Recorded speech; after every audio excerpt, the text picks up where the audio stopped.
Olá meus, como estamos? Hoxe é lunes 14 de xullo e este é o monólogo de mañá.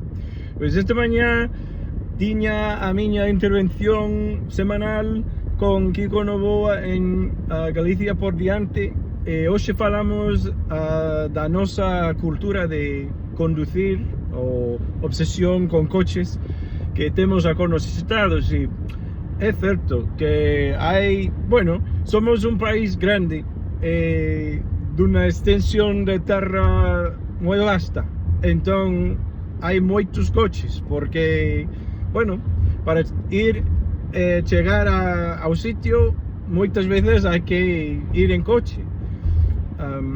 Só nas cidades temos un sistema de transporte público adecuado, entón cando vives onde vivo eu, no Quinto Pino, no estado de Nova York, pois para ir ao sitio hai que ir en coche. Non sei, tamén pode ser parte da nosa cultura que temos unha historia cos coches, a manufacturación de coches acá. Hai, pois, antes había unha chea de marcas, Ford, Chevrolet, General Motors, que é como hai outras marcas debaixo de General Motors, Cadillac, Jeep, Dodge, hai moitísimas marcas de coches e de pickups e outros tipos de vehículos. O comentario sobre o tamaño do vehículo, é necesario ter unha pickup? Pois sí, depende do caso. Creo que a xente que ten unha pickup como eu é xente que usa ese vehículo para o traballar ou para facer as cousas na casa e quinta. Moita xente conduce un turismo normal, pois é máis económico co combustible conducir un turismo ou un coche máis pequeno. Sempre hai esa xente que lle gusta conducir eses coches, sabes, en inglés decimos muscle cars, para, non sei, disimular ou algo, eu que sei. Pero a cosa é que sei que o prezo de combustible é menos que en Europa, así pode ser unha razón de poder permitirnos ter vehículos máis grandes, ou, no pasado, cando o prezo de combustible está máis alto, pois é mellor ter un 600, por exemplo.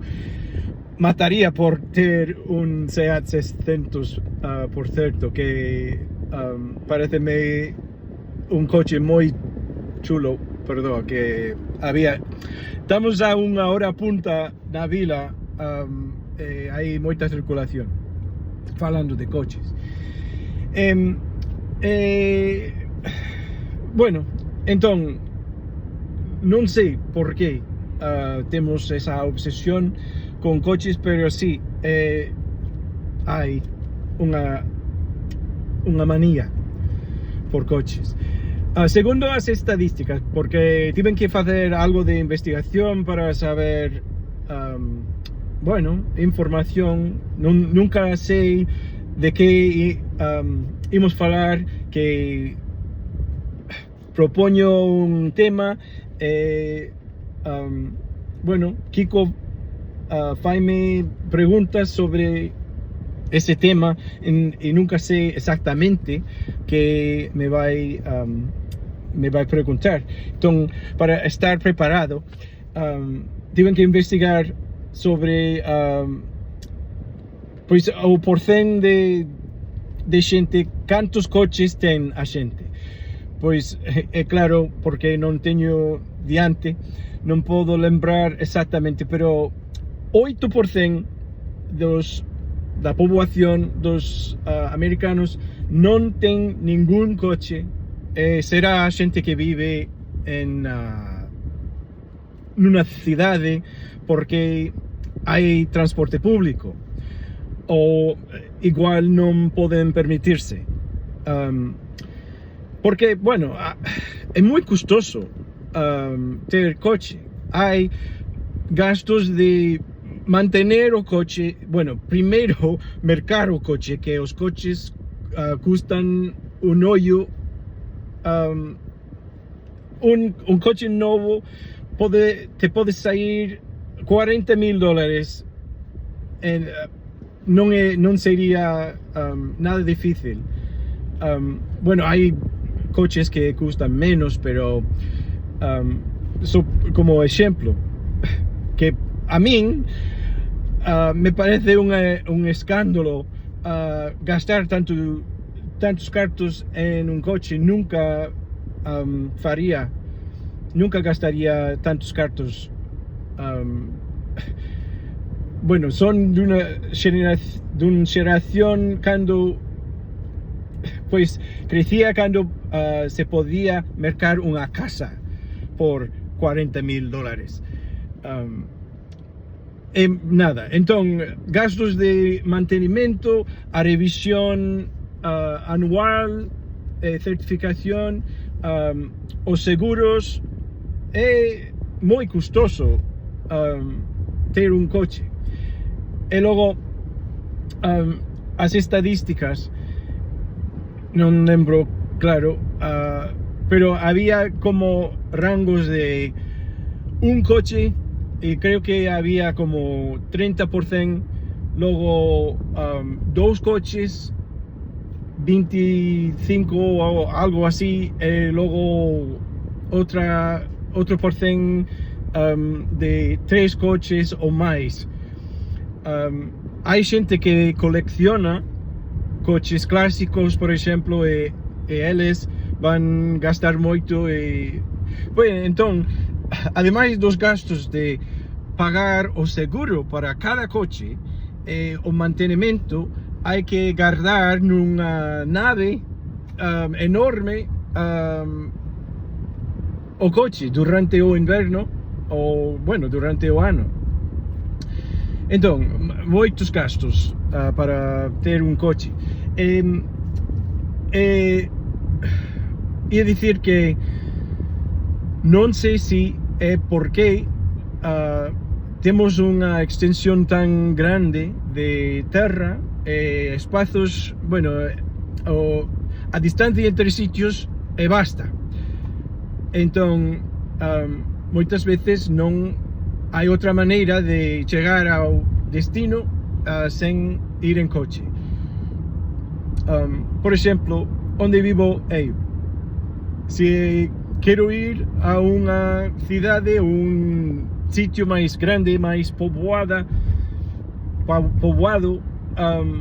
onde hai, por exemplo, un centro comercial, teño que conducir 120 kilómetros mínimo.